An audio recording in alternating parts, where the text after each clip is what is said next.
Good afternoon, everyone. I'm Colin B. Bailey, Director of the Morgan Library, and it's a great pleasure to introduce this interesting and eminent seminar that we have for you. Three very well recognized speakers talking about topics that are urgent, current, and that have been inspired by the beautiful exhibition on show at the Morgan, Shahzia Sikander, Extraordinary Realities, and I just will give a little plug for the beautiful book that has been edited by Jan Howard, Sadia Abbas, and which includes essays by Shahzia and Julie Meritu and others.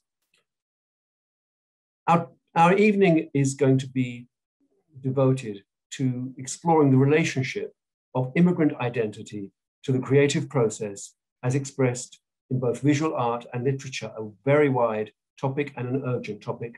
MacArthur Fellow and pioneering Pakistani-American Shahzia Sikander is among the most influential artists working today. She's widely celebrated for expanding and subverting pre-modern and classical Central and South Asian miniature painting traditions and launching the form known today as neo-miniature.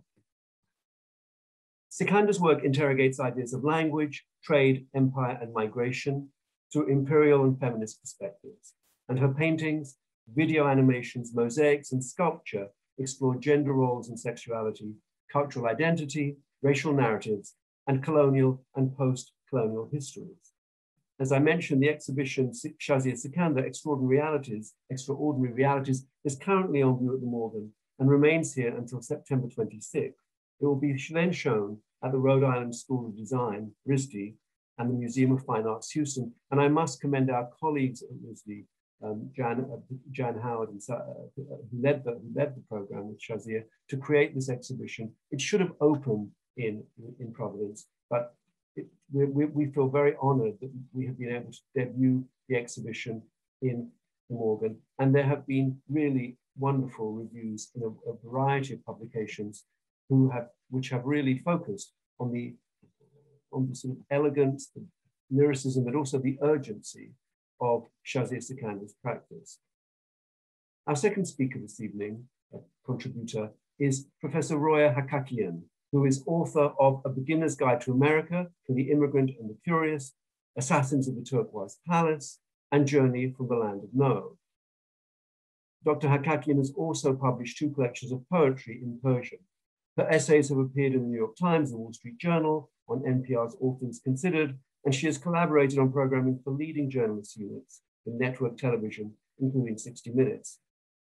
Hakakian is the recipient of a Guggenheim Fellowship, and she has served on the editorial board of World Affairs. Since 2015, she's been teaching at Thread, a writing workshop at Yale, and is a fellow of Davenport College at Yale. And our moderator this evening, Dr. Vishakha Desai, well known to everyone, I'm sure, who's on our webinar, is the Senior Advisor for Global Affairs to the President of Columbia University. She's Chair of the Committee on Global Thought and Senior Research Scholar in Global Studies at the School of International and Public Affairs. Previously, Dr. Desai held various senior positions at the Asia Society, beginning in 1990, before serving as President and CEO from 2004 to 2012. During her tenure, Dr. Desai set the direction for the Society's diverse programs, ranging from policy initiatives, national educational activities, to groundbreaking exhibitions, performing arts presentations, through its network of 11 offices in the US and Asia. Our 3 speakers are learned, passionate, deeply engaged, and it's a great pleasure for the Morgan to be hosting this program. So without further ado, I will hand over to Vishakha, who will moderate the conversation. Thanks very much. Thank you, Colin, for that wonderful introduction and also get us started on this conversation. I should say that one of the reasons I feel like I'm here is partly because I've known Shahzia for way too long. She's almost like a family. And so when Shahzia asks, you can't say no. And we all know that. That always happens. But the other reason is also because pertinent to our conversation about identity, art, and literature is the new book that I've just finished called World as Family, A Journey of Multi-Rooted Belongings, all of which really relates to how we lead our lives when we have our feet in multiple places, or sometimes the feet that go away from one place and then start in something else. So the title of this program, Identity, Art, and Literature, really does suggest that what we want to do is not just the usual conversation. We are very interested in this kind of an intersection, if you will, interrelationship between identity questions, art making, and art perceiving, or the reception of arts, not just art meaning the visual art, and the art world in which we operate. And that means the literary world for Roya, the visual arts world for Shahzia, and for me as a one-time dancer, long time ago, to a curator, to a director who has spent more than I care to admit, 5 decades in the museum world. So we will get this started with this conversation that also is about lots of things that all 3 of us share. To say the least, all 3 of us are women, as you can see.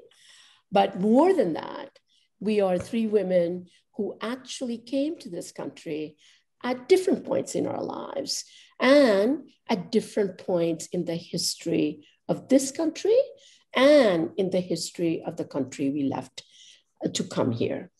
We also happen to be of South and West Asian origin, Iranian origin for Roya, Pakistan for Shahzia, India for me. And we have been in that liminal space for a long time. That liminal space in which creativity has been an instrumental part of how we explore who we are. But it is not simply about identity. As I recall, Shahzia, when you were talking with Wasif, and it's in the catalog, Wasif, a good friend of both of us, and you talked about how Wasif actually talked about myopic identity questions. Well, this is not going to be myopic identity questions. This is really about trying to look at the richness in terms of how the becoming and being come together in the creative pursuits. So let's actually start at the very beginning. And I hope that this is very much a conversation, not an interview, so that all of us are going to talk to each other, and whatever comes up in our mind, we will jump in and say that. So, but let me just, to get us started, begin at the beginning. And that is the first encounter. Shahzia, you came in 1990s, early 1990s, 7 years after Roya. You came to this country in 85, and I came to this country in 1966 as a young student by myself as an exchange student. But for 2 of you, I want to really look at that encounter, that initial moment when you came. And Shahzia, let's start with you.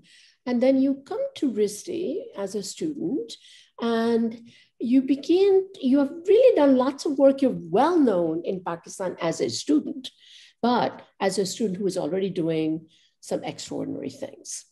So talk to us about what you came with and how your creative practice began to change as you came to the United States, especially as a student at RISD. Thank you, Vishakha.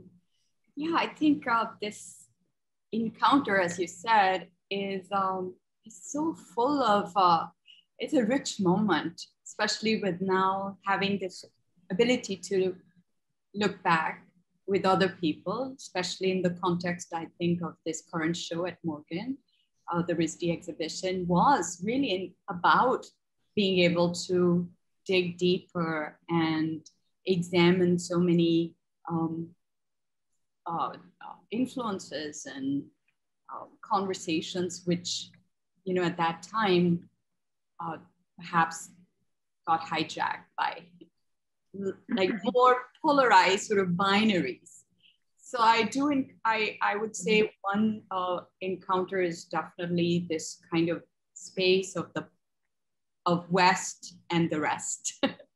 So that I think was happening much more at a broader scale, but one-on-one in terms of meeting people, and there was a kind of a poise in the US of looking outward, you know, and this I'm thinking more in terms like after 9/11, that sort of definitely goes more inward and falls apart. So whatever that may have been, that moment, I think in the early 90s, I do recall, I also came not to, I didn't come first to just go to a RISD or to a program.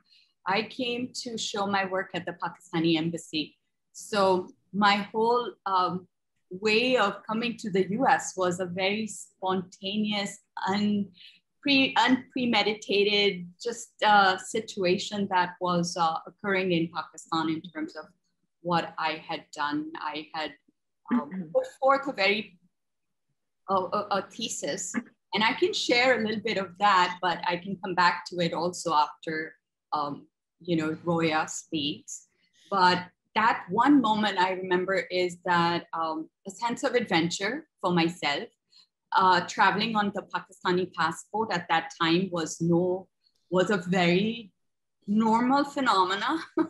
I had a. You mean unlike now? Unlike now, unlike post 9/11 and unlike Trump's few years, and so that ability that, you know, I had a standby ticket on. It was given at that time called See America ticket, that you could get just like the Eurorail thing in Europe or something. So I had that, and never did it cross once to my parents or to myself that, you know, this is not safe. Or so I would use that. So that's how I ended up calling up some schools and bringing my art to them. So I was looking for an opportunity which would allow me to pursue a graduate program or to just be able to dig deeper. And I had already exhausted other possibilities. I had looked into India. I couldn't get the visa as a Pakistani. I had looked into London. I had gotten accepted there, but there was no money. So when US opportunity came about, it was just to do an exhibition at the Pakistani embassy. But then soon enough, within a month or two, I found that there was a porosity at that time in the culture. Like one thing led to another, and somebody said, oh, you know, call this number, go visit this person. And things started to happen, which might be indicative of a smaller art world, perhaps a different moment in time, definitely before the sort of Persian, you know, later war, 9/11. So that is just one. Yeah. I mean, I think that moment in time that you talk about, the porousness of America or some opening, which was also true for me when I came in the 60s, late 60s. It was much more of an opening of a sense of curiosity about others. And that kind of thing changed. 85, Roya, when you came, and part of it is about your encounter, but then how you use it in your artistic, creative work is what I would really love to go a little bit deeper. And Roya, I'd love for you to talk a little bit about that moment coming from Iran. Mm-hmm. And Iran in 85 is definitely the land of no and nowhere land, right? Having been to Iran in 1970 as a young college student, and then going back to Iran from 97 to 2001 spring, I went to Iran 6 times. And so I can imagine 85 was a very different moment, especially vis-a-vis the Iran-Iraq war. So talk about and you also came in a very different context compared to, let's say, Shahzia. So talk a little bit about that and how that affected your writing. Good evening. I'm delighted. And I love Shahzia's work, and so it's always a pleasure to get mixed up with her. And it's a pleasure to get to meet you through this, Vishakha. And I love the Morgan Library, so it's all great. I was listening to Shahzia just a bit ago, and I was thinking how ironic and complex this conversation is, because we have so much in common, but then the circumstances of our arrival in America are so vastly different that in some ways we are also extremely different. So Shahzia was telling me that she came here. I mean, Shahzia was talking about coming to the United States to exhibit her work at the Pakistani embassy. I came as a refugee. You know, I felt like I came with a backpack. A week after I arrived, and you know, it's something that always, so many years later brings tears to my eyes when I remember that I sat with a boy I was trying to impress a month after I had arrived in a restaurant at a dinner table. And a waitress came over and asked us, "What do you want for drinks?" And the option was Coke or Pepsi. And I didn't understand the question. And I eventually had to turn to the very boy I was trying to impress to explain to me what the hell she was saying. I mean, as much as we have in common, I think the circumstances of our arrival, the circumstances are of arrival, period, you know, creates so many different reactions in us, and then determines in some ways how we're going to respond as an artist. Well, initially, I was so overwhelmed by grief. And the other... And you came alone? No, I came with my mother. Oh, you did? Okay. I came with my mom, and my father couldn't leave, which is another... I mean, incidentally, my father eventually was smuggled into Pakistan several years later. And then he was reunited with us about 5 years later in the United States. Long story. But what is also vastly different between the two of us, Shahzia and me, is that Shahzia's art does not require language. So when she arrives, when a visual artist arrives, the question isn't, will other people understand me? The question is, will I get a chance to show my stuff, right? My predicament was that I not only had lost the country, I not only had lost friends, family, and everything else, I also had lost the one thing that as a teenager had made me very special. And that was my ability to compose poetry in Persian. So here I was at the abyss, having arrived in the United States and staring into that abyss and thinking, where will I go from here? And my initial response was that it's over, that I can never be an artist again. This is their language. And I remember the day I decided that it was over was when I sat in front of the television to try to listen to the news. And everything I heard was like a string of spaghetti. I couldn't hear the beginning or the end of sentences. I couldn't tell, you know, what ended and what began. And it was a overwhelming experience. And so I decided I can never write again. And so I was a pre-med when I was in college initially.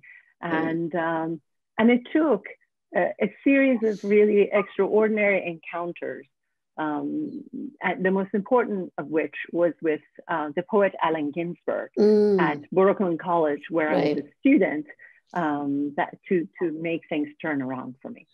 Right, but I think what's so incredible what you're talking about is that we talk about immigrants and somehow we put them all in one box. But the context in which you arrive and the geopolitical reality of the homes you're leaving behind does make a difference. And so that for you to come in 85, and there was pretty much a blanket no, and big barriers. And for you to give up that language, which is quite different from Shahzia going to an English medium school where you spoke English in Pakistan. I came from a vernacular school in India where I did not speak much of English, but I came as an exchange student to live with an American family. And initially I thought I spoke English a little bit, didn't understand a word of what I said. But because I lived with them, within a month, I was dreaming in English. And I remember the first time I dreamt in English. And it was like, what? How did that happen? And then you realize something else is going on. And so your encounter with Allen Ginsberg must have also shifted in terms of writing poetry in a way that you never thought was possible. So I'd love to know what kind of writing happened after that. Yeah. Well, it took me about 5 years after I was in the States to get to him, right? Because I was a pre-med. I had given up. I had given up on the notion that I could possibly ever write in a second language. And I also have to say that I was so devoted to Persian that I thought, that's fine, they can take the country away. But as long as I continue to write in this language, I will never have left. I'm still there. And so I was really intent on continuing to write in Persian. But then as my English got better and better, I started, doing things that I never thought I could do, including showing up at Allen Ginsberg's office one day at Brooklyn College and saying, what does it take for me to be in your class? And Allen said, and I can never forget what an open-hearted, just, warm person he was. I hadn't made an appointment. I shouldn't have been there. He just opened the door. He invited me in and he said, I require 30 plus poems by anyone who wants to get into my class. And I had already published a book of poetry in Persian. So I gave him my book of poetry in Persian. He took it and he perused it and he said, groovy. and I thought, and I thought he would say, are you crazy? I can't read this. And he said, this is fantastic. You're in. No problem that I can't read this. And then, but then he asked me, you have to help me understand the music of Rumi, which I happily said yes to. And then, I think there was something about that class, which was, I was trying to pass, right? I mean, we're talking about identity and we're talking about arriving in a new country. And so all I was trying to do was to blend in with everybody else in such a way that I wouldn't be recognized as an outsider. So I remember Allen gave us an assignment and I wrote a poem and I gave it to him and he gave it back during the next class and it was all marked up in red. And he came up to me and he said, this is all cliche. And I said, but that's what I was trying to do. I was trying to sound like everybody else. I wasn't trying to be original. I didn't want to be, I didn't dare be original. I was just trying to, fit in with everyone. And I wanted to, disappear in the landscape. And to me, the fact that he thought it was a cliche was an accomplishment, because you succeeded. Right? That is so interesting, because when I totally understand that, but I think I was engaging with a language which was very Persian. So like the visual language that I was engaged with, that manuscript painting wasn't part of the Western painting phenomena canon. So already, though I may have, because of, again, Pakistan's colonial history and English too, English was the medium of language, not for everybody, but definitely English was part of our collective South Asian history. So, but coming with a language that was completely different put a lot of pressure that this language now tell the story about the language, carry the burden of that particular language. What was so ironic is that the dispersion of that genre, like the manuscript painting, which is, you know, which goes from Central Asia all the way into China. And that is such a kind of a historically, geographically, philosophically, visually kind of a diverse space. But so much of the colonial legacy has made material, its truncated nature is because of it, years of colonial legacy, and so much of it was residing in museums in the West. So the irony of that was that the language that was being projected onto me, that this is the language you speak of, or which is culturally specific to you, is there somewhere, wherever that other is. And yet, you know, I wasn't familiar with it because all the real material I ended up slowly over time engaging with in the storages at the Met or the Cleveland Museum, or, you know, all the different museums, Smithsonian, etc. So this idea of language has been very foremost in my practice as well. But and I think from a very multiple perspectives, not literal as which one.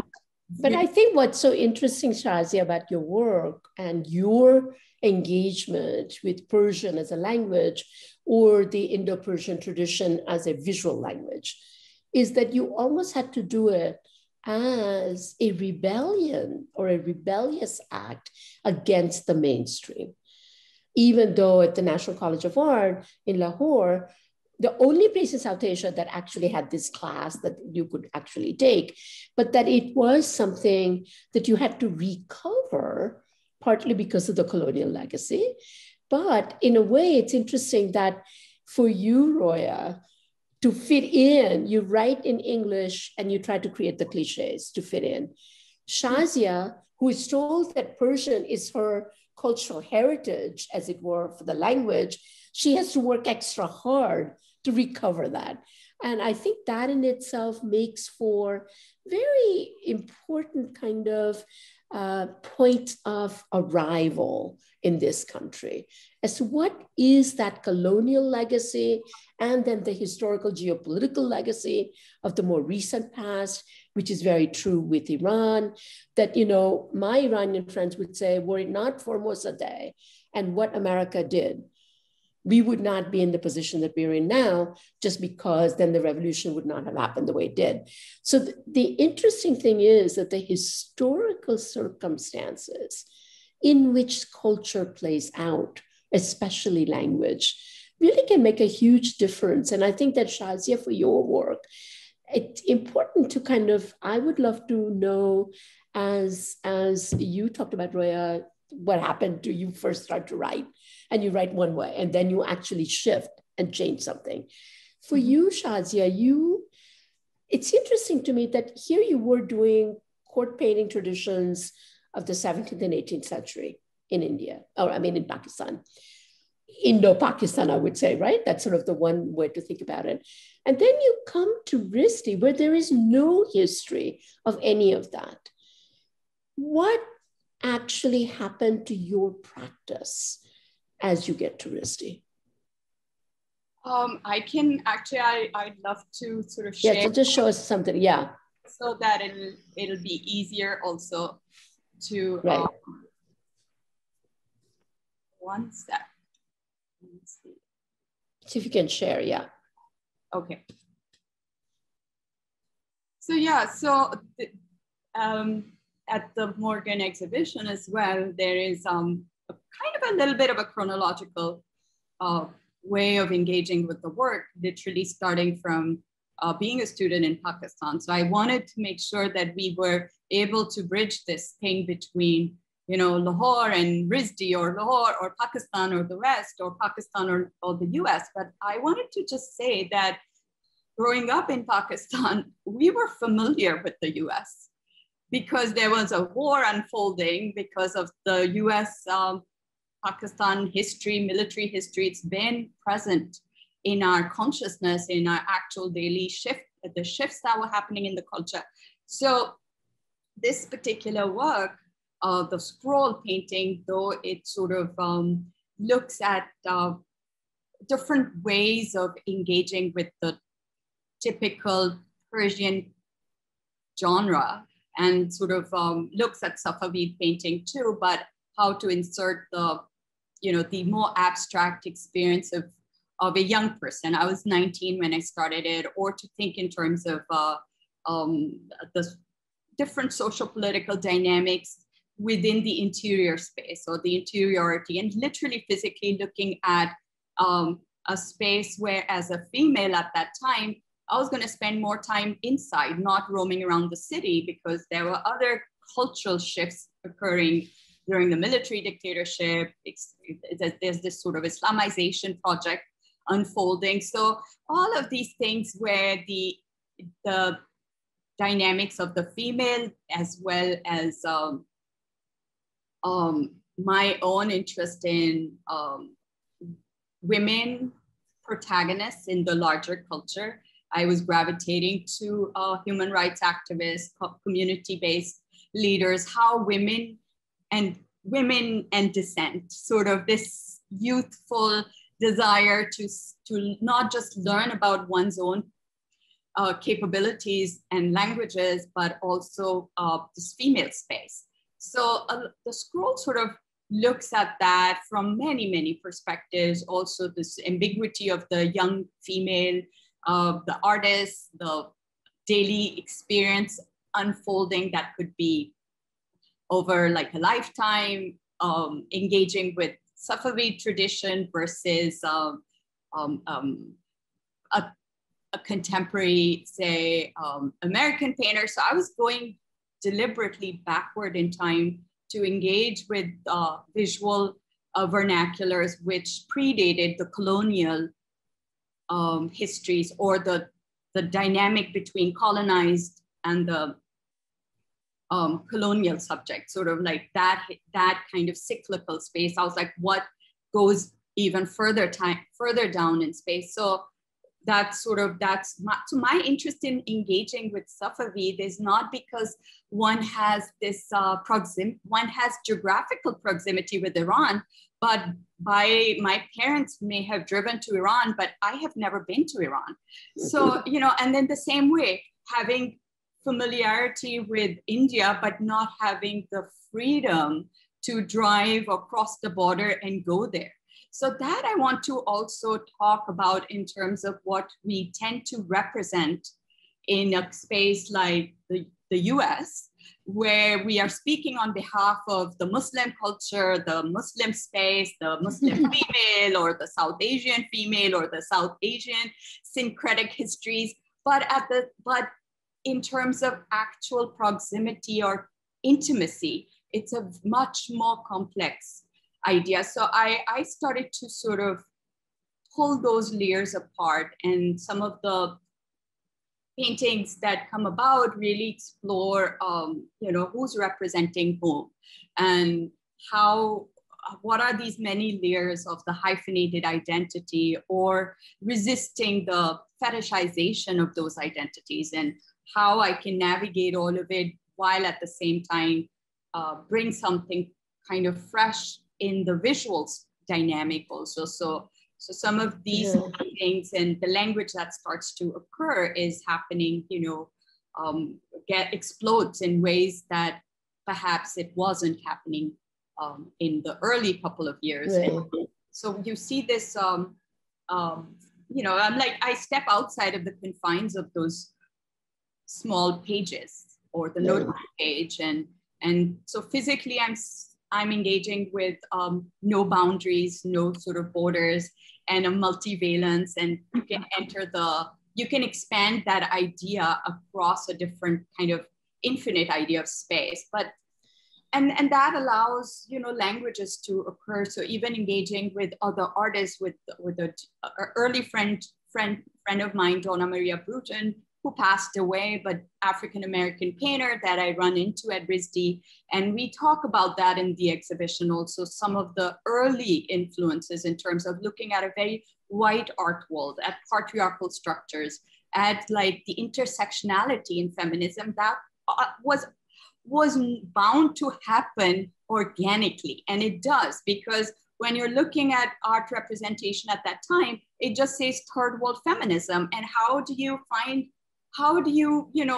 go deeper when it's such a homogenous category? Right. So of course, the forms that tend to evolve, I wanted like this beheaded feminine form on the right that I came up with is I didn't want to give a specific identity of one female.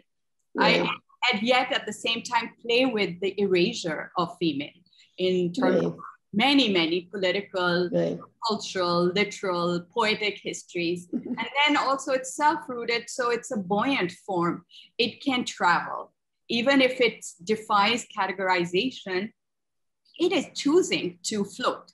So this sort of indicative, and then I could take that DNA and embellish it and elaborate it into a fictional direction, into an auto-fiction, into autobiography. It's like the protagonist then takes multiple facets and starts to engage on its own terms.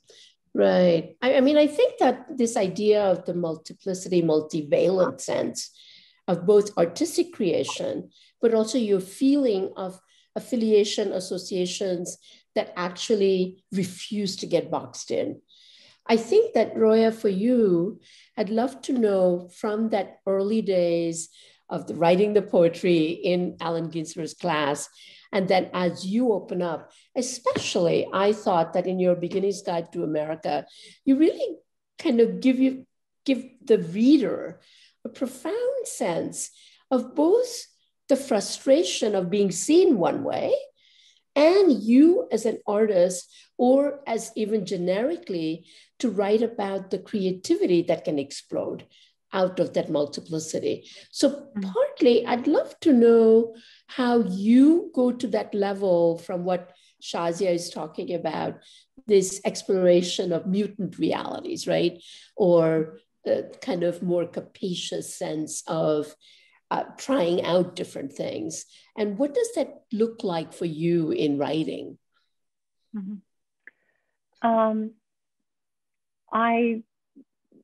From the moment that I saw a small opening and this possibility began to appear to me that I could, cross the bridge and go to the other side of the bridge. Although I must also say that at no point throughout my career as a writer did I think that I was going to abandon Persian. That never occurred to me. However, what I did do was to recognize the fact that I need to be steeped in this other language, bathe myself in it in every possible way in order to fully absorb it in a way that I can make it my own. Right. But then from the moment that this did happen and I began to think that I could write, and I did write, and I even as an undergraduate, by the third or fourth year, I was getting A's in my English essay writing, and I was the very student who had entered Brooklyn College in an ESL program initially. So once I kind of saw that trajectory, then I began to kind of think, what would be my assets? And my assets, I thought, are the themes and my own history, right? I mean, by 1985, Iran had already gone through its 9/11, right? Iran was already a pariah nation. My passport was already bad. Right. It was the kind of passport that I was, I couldn't travel anywhere in the world with. And in fact, about a year after I had arrived, my passport was white. It was a you know, it was one of those in-between passports that I thought, the color of which I thought oh, that's really interesting. So you actually came as a refugee, yes. but you didn't immediately have, No. it took how long did it take you to get an American passport? Well, I didn't naturalize. Oh, you did. Okay.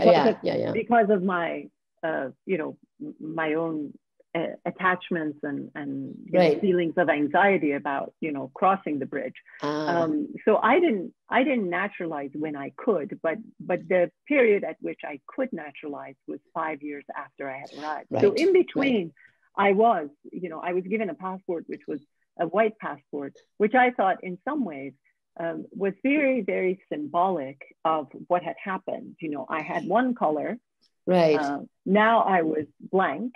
And then I'm, you know, within 5 years, I'm going to have some other color. But in that in-between stage, you know, my passport was white, and I thought it was sort of a bleaching of life in some ways that had taken place. And so when I thought about what I could do, what I could bring, was the notion that I could tell the truth of the history as I had witnessed it. And I think that for me, it was sort of the notion of writing became appealing when I realized that here's this very thorny issue of politics. And here's my own upbringing, my own you know, DNA as a poet.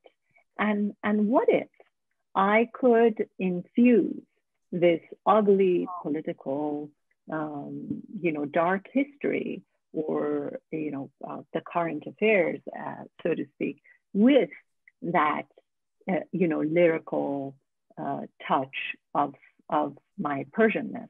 And, you know, I can't say it was an easy marriage. And in some ways, when I look at Shahzia's work, and in the way that her work was introduced today with the term lyricism, I feel like we may have reached for certain similar tools in order to speak to our own audiences. And so what I was trying to do was to tell the history and the story of the difficulties, you know, the political darkness, but with a palatable lyrical expression. And I think eventually, you know, that was my hope. Whether I have accomplished that as a writer or not will remain to be seen. But that's well, lots of people think so. So I don't think you have to worry about that. You know, the accolades you've gotten is extraordinary. But one thing that you were mentioning that I think is really worth thinking about, and that is the role of the creative pursuit. That I've often felt that arts, more than anything else, have the capacity to actually create a world that what Azar Nafisi talks about is a republic of imagination. There is something about that world that artists, all of you writers, visual artists, or even dancers create that refuses to be pegged down into a box.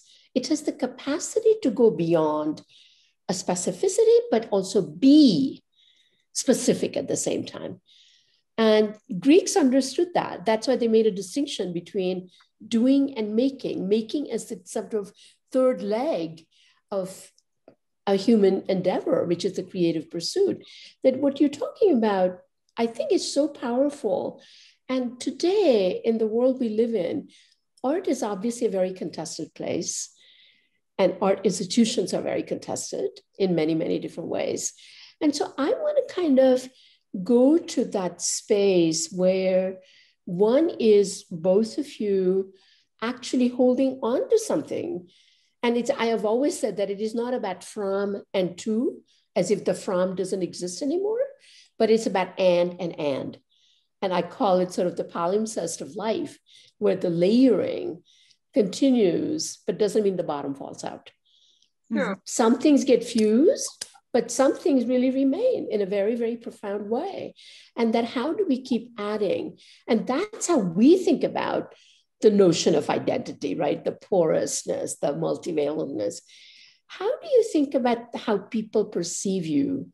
And where are the frustrations in how you see yourself, how you do your work, and what is the perception of both your work or yourself? And Shahzia, I know you have a lot to say about that. No, Vishakha, that it's very true. I just wanted to connect again with what Roya was saying, was that I often thought of the works I was making as poems. Mm. So each one of them has that same sort of desire to play with, of course, the language and the dynamics, the formal aspects of the work, but also in terms of a truth-seeking space.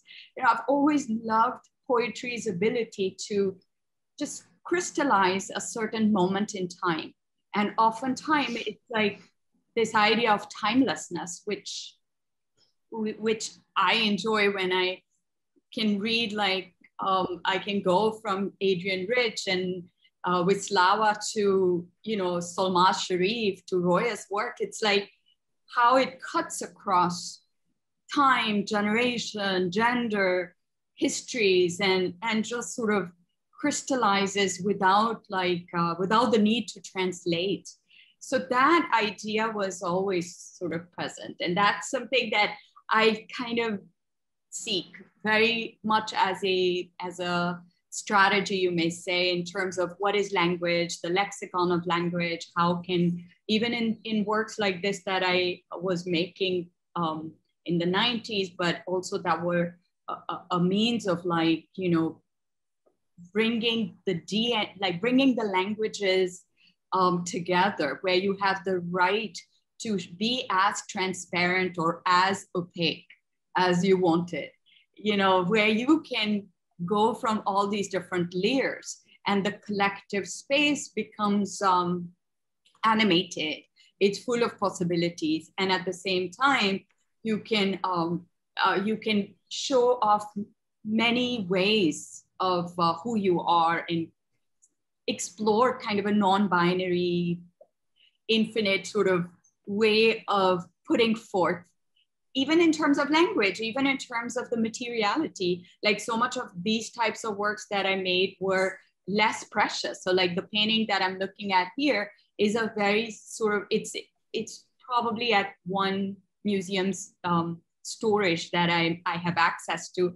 And then the works that I'm making here are very participatory, on inexpensive paper, and they are impermanent. So there's this sort of engagement between power and lack of power, power or powerlessness, which I find are just tropes that play very beautifully to the idea of poetry. So that's one way of thinking in terms of what you were saying, what we're choosing as a lyricism or a kind of a language that defies being boxed. But what I also find so interesting, and I want to hear both you and Roya speak to, is because both of you have written books, is that here, you know, when Roya, you first said that my language it didn't need a language. What I was doing, people could understand it. And I felt frustrated that all the nuance in the work was getting hijacked because the framing devices being placed on my work were so different from what was in the paintings. And that made me so frustrated that for a while, when I was like, I need to articulate, I need to write, and I was always have these arguments with my author friends. It's like text or writing allows you to tell your story very differently. That I have felt that, you know, the visual language in terms of my engaging with a language like this tradition, where its complicated history with the West is something that I want to cite too, gets completely put on the side. And it oftentimes, the work would only be seen in terms of my biography. So 30 years later, having made a lot of work, I still want to be spoken about in terms of, my, where I came from, which is fine, but it's one way of engaging with this idea of the other. This other becomes just a very monolithic notion, which I think is a very prevalent trope in America. Well, that's partly what I was getting at, is that I think that you might feel expansive, but people want to put you in a box so that your art gets seen more biographically rather than all the other layers that are going on. And those layers are not even available to people because there isn't enough work done to do that. And that brings the question of, how do you operate in America? And I think that, Roya, you've written about that, of course. And I thought it was very interesting that in your Wikipedia entry, it says you're an American born in Iran. Mm-hmm. Shahzia is known as Pakistani American. Mm-hmm. I am known as the Indian American. And so there is something about how people see who and what, and also how one chooses to be seen. But this notion of framing in the visual art world, it's particularly strong, it seems to me. I don't know if you feel that in the literary world. And if you think about just recently the article about Asian Americans in music, and where they're saying that they are heard but not seen. In other words, that there's all this kind of perception of, if you are an Asian American, you play this, but you can't do that, and so forth and so on. So how does it work for you in the literary world? Mm-hmm. Well, the news about the Wikipedia entry is new to me. I didn't know. Oh, that's interesting. I thought that was very interesting, Yeah. Yes. I thought I was Iranian American, but now I'm American born in Iran. Well, interesting. It doesn't make me feel any differently. Right. I think actually, I am part of the reason I did this new book that you refer to was because I didn't want to speak as myself, and I didn't want to speak as an Iranian. I wanted to speak as an immigrant. Right. And in some ways, not only I wanted to speak as an immigrant, but I wanted to claim my own literary voice as the voice of an immigrant, not the Iranian, not, nothing else. But I wanted to embrace and see if I could speak on all our behalf, as opposed to just my own specific behalf. And it was a wonderful exercise because in some ways, perhaps, I was trying to rebel against precisely what you said we must do. Even not simply as artists, but even scientists or, science writers have to, if they write about immigrants, they have to write about Polish immigrants. They have to write about Indian immigrants. And we all become these, individualized entities that have no points of overlap. And that, in some ways, I rebelled against that, not as an Iranian, not as anything. Right. I just thought, where is the common human experience? And that, I thought I was interested in capturing that as an immigrant. And I was interested, and I think, in some ways, I was particularly interested in capturing that because there was so much talk about who's the good immigrant. We were hearing, let's take in more Norwegians, or, the Indians are the smart ones. We should take more Indians. And then there were books about. Of course, before they were only taxi drivers, remember? Yes, but now they're and the all, newspaper guys, geniuses, right? So I got really sick and tired of this discussion about, what makes a successful immigrant, as if, we had to buy a lottery ticket and decide which community we should allow in. And so my effort was in trying to say, that making this journey, this odyssey over here is so grand and so life-changing that no matter where we come from, we all at the end of it become a little similar to one another, because the journey, it changes us and makes us, and it turns us into a common people in some ways. But that's an interesting question, right? Because there is this notion that we all come from somewhere, we come here. That is the American experiment, right? That people come from everywhere, many different places. And then, as late Martin Gregorian, an Iranian American, used to say, that every immigrant who comes to this country somehow learns how to be an American, but also in the process changes what it means to be American. And it seems to me that right now, the tension is between what it means to be American. Mm-hmm. Who is American enough?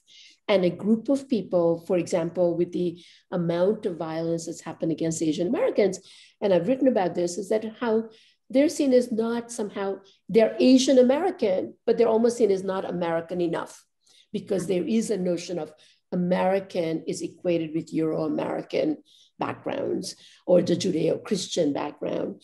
And I think that to some extent, even not so much even the Jewish one, which is more like the Protestant American idea even. Mm-hmm. So it seems to me that you writing this book, and it's very true that you're writing it to really claim this notion of immigrant experience also as quintessentially American thing.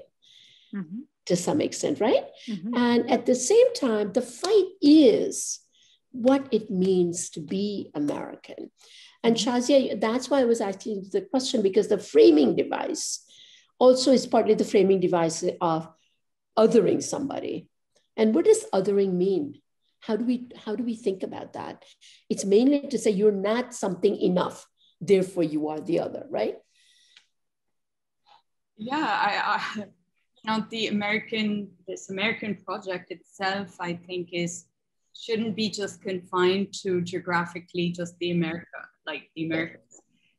America's foreign policy, I think for me, is you cannot divorce it from this kind of interiority of like when an immigrant enters the US and how you assimilate or don't, or the hierarchies of that. I think America's dark history, its in its own sort of history of slavery, its foreign policy, all of these wars, all of that, I think, for me, it was very critical to sort of, as I was driving in the first 2 years of being in the US from the north to south, I made sure that I stopped in all sorts of cities in the south on my way to Houston from Providence, because it's going to give me a little bit of an idea of the different historical pockets, understanding civil rights histories, and like just even beginning as a student to really get a sense of it. And I remember at that time, it was like the ghosts here and the ghosts of like wars in Afghanistan unfolding, all of that. I think you are very aware of it. It's the same way of like my proximity with, say, my time in a project I did in Laos was when I was there, I had to understand much more deeply the history of Vietnam Wars. And so no matter where you are in time and space, America is a much bigger project. And I think that political layers are something that very often gets minimized or kind of, you know, talked in ways in which the onus is on you in terms of demonstrating how you're performing your American identity. And I find like that the complexity of being in that space. So even in this work, like right now in front of us, I was thinking about that. I was thinking about sovereignty, about justice, about you know, the notion of liberty and democracy and who's visible, who isn't. And as I thought of it, I was like, okay, what if these what is the DNA? So if I remove the representation of the female characters, so I don't need to cite them, can I operate with a form which carries that idea and DNA, but is not dependent on that motive? So even in terms of like moving forward of lack of sovereignty or removing the notion of authority and decentering this idea, I could very well draw links in, again, back in poetry in terms of bringing the periphery into the center, or, you know, when there is no one sole notion of authority, then is that an approximation? Who's in power? And oftentimes this way I would allow the feminine protagonist to come and vie for power without necessarily giving it over to just this idea of the female armature also. So this, while being uprooted, you're creating this apparatus of power simultaneously. So that's one way of like thinking in terms of, you know, Western authority versus this idea of oppression and freedom. Shahzia, I see the Sly Offering was done earlier and then No Fly Zone is done later, but did you intend them to be seen together? Because the throne that of course comes out of the Mughal tradition is actually seen in both. Yeah, they are definitely, you know, post 9/11. So the autonomy of that post-colonial in the rise of the another layer of imperial, you know. So then is there a threat towards that? And I think some of these layers and questions get very beautifully pulled apart in the book edited by Jan Howard and Sandra Bass, where they get to talk about these things in terms of what it means, what is American capital, what is this idea of the imperial histories and legacies and how they play a role in not just in terms of the empire, but in terms of language, in terms of who gets to be on which side of the equation and all these dynamics. So I think that's what's happening here. You can see that there are F-16s or, you know, this kind of, like, yeah, like this idea of the imperial system is heavenly. It's like where there's no boundary to it.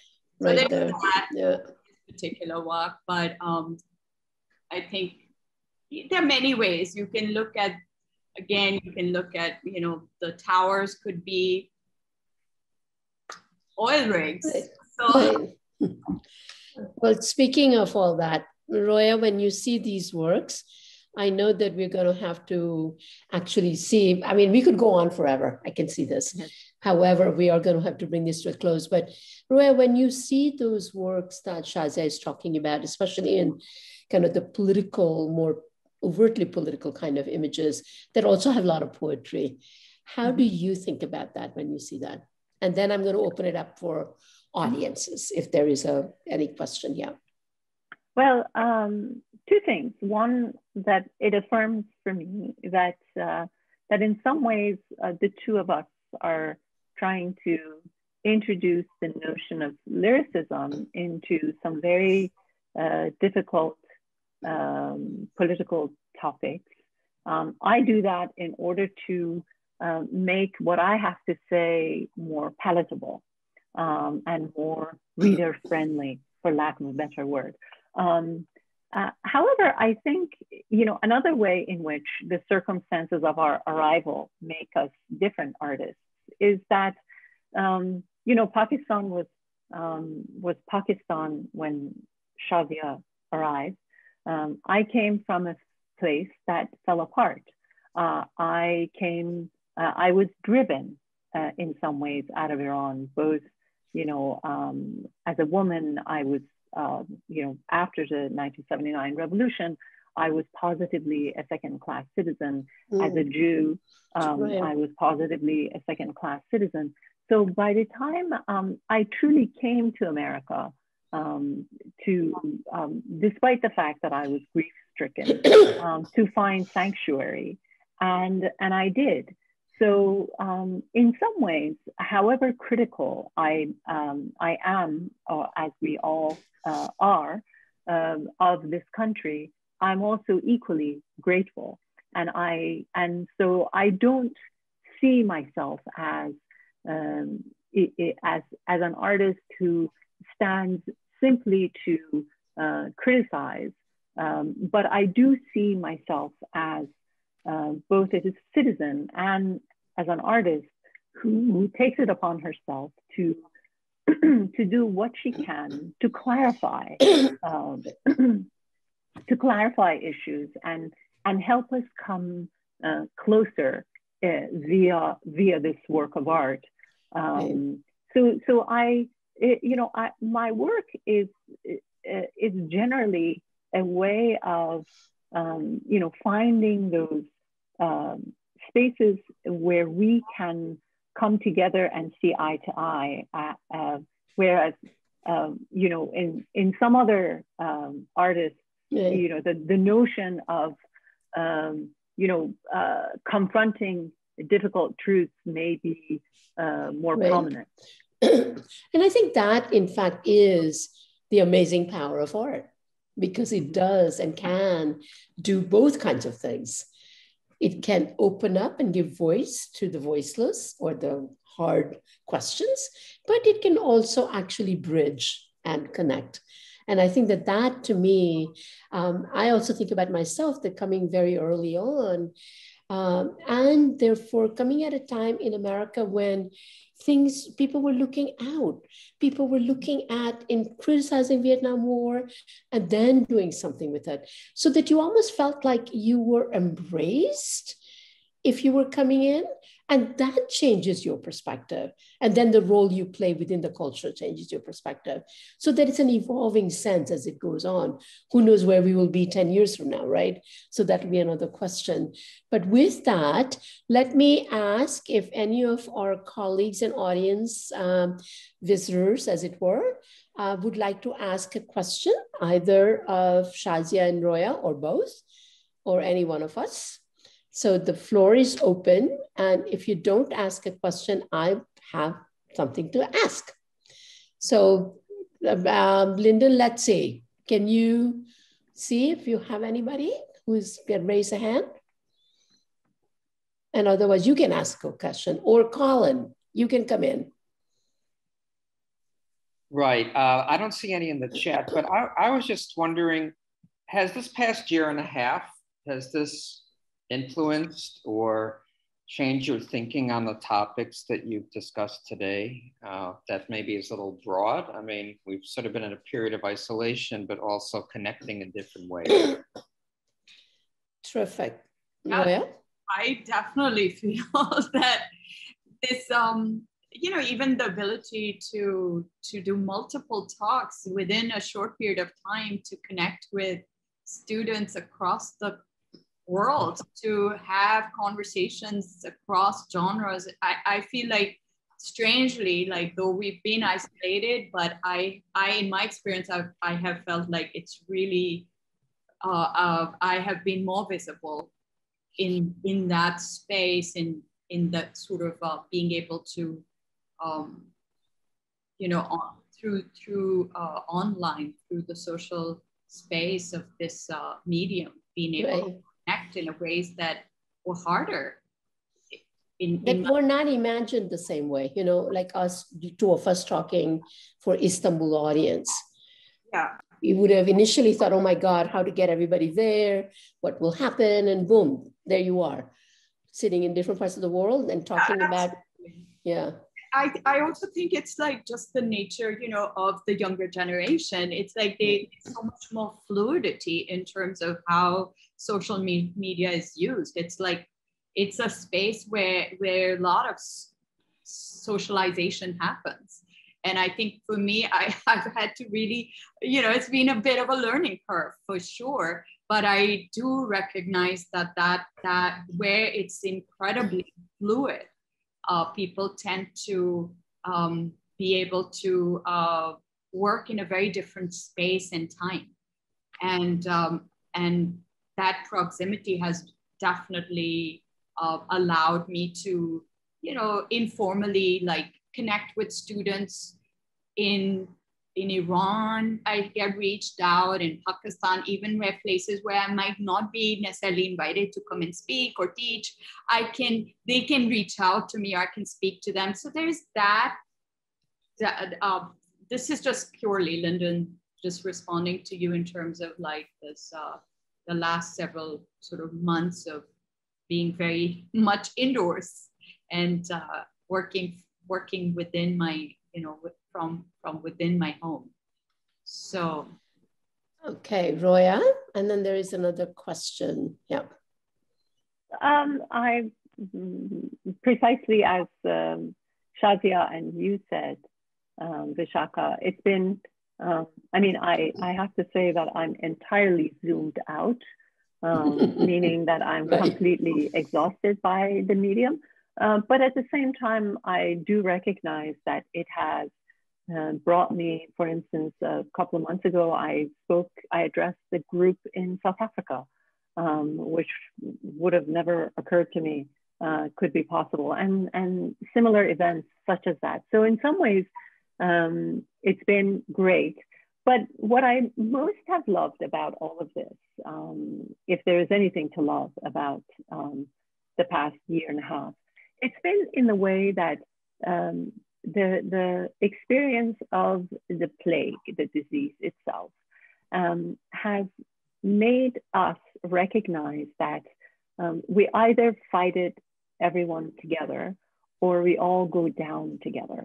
And in some ways, that's one of the themes that I have tried to introduce in every book that I've written, that, you know, it doesn't have to be a disease. It can be any other issue in the country that any one of us come from.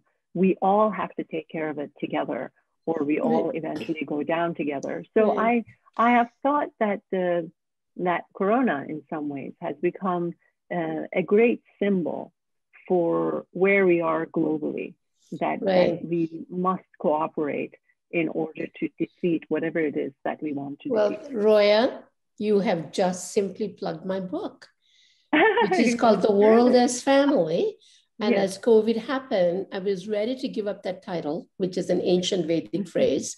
And then COVID happens. And I really doubled down because I said, actually, often global feels so abstracted. And what this virus has taught us is that the world lives in our body, literally. And if we don't come together, as audacious and challenging as it is for all of us, we will actually destroy the planet. And environmental people have been talking about it, but it's too abstracted, too far away. And now all of it feels so visceral. So for me, this year and a half has actually taught me that as hard as it is, we better figure this out because we don't have a choice. And yet, at the same time, what COVID has revealed and the pandemic has revealed is the fissures that exist in such big ways. You know, as I do this book program, almost all of the IR types tell me, you're being too idealistic. There is no way that you can come together. And almost everybody else, especially, you know, literature people, art people, they always say, you know what? the glass is half full and half empty. Are we going to try to make that glass a little bit fuller? Then we better do this work. And that, I think, is so important. And art, I think, really can play a hugely important role in that kind of a world that we can envision where we are together. And if not, we are going to not be together forever, you know?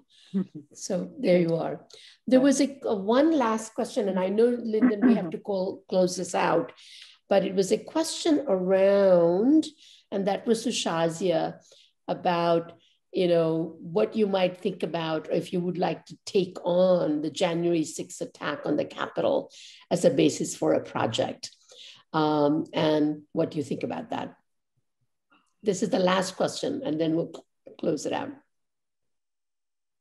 You know, people, for me, like, projects happen from not just stuff, from multiple things. You're just, all of that is already things that are playing out in culture, in our society, have permeate.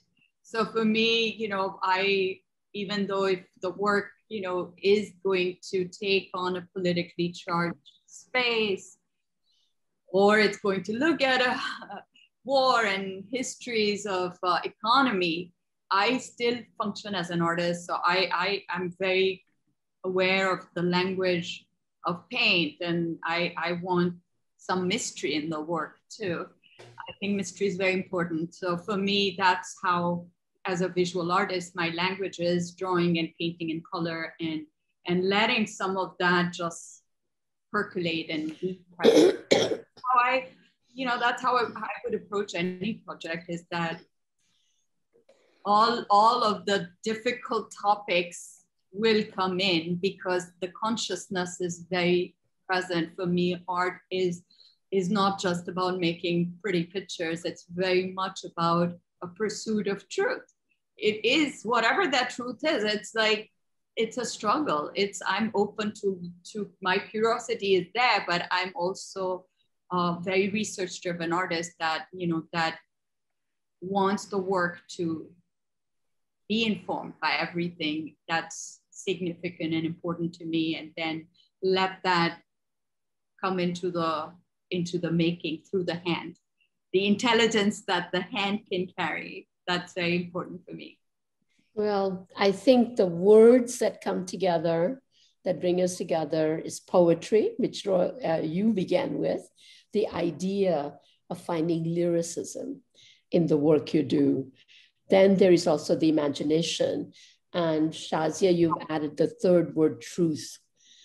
Seeker of truth, whatever that truth may be, but something that you're exploring. And that is the exploration of not just life, but life beyond. That's why imagination is not the same as life. And writing, therefore, creatively is not the same as just seeing, but it's seeing and beyond.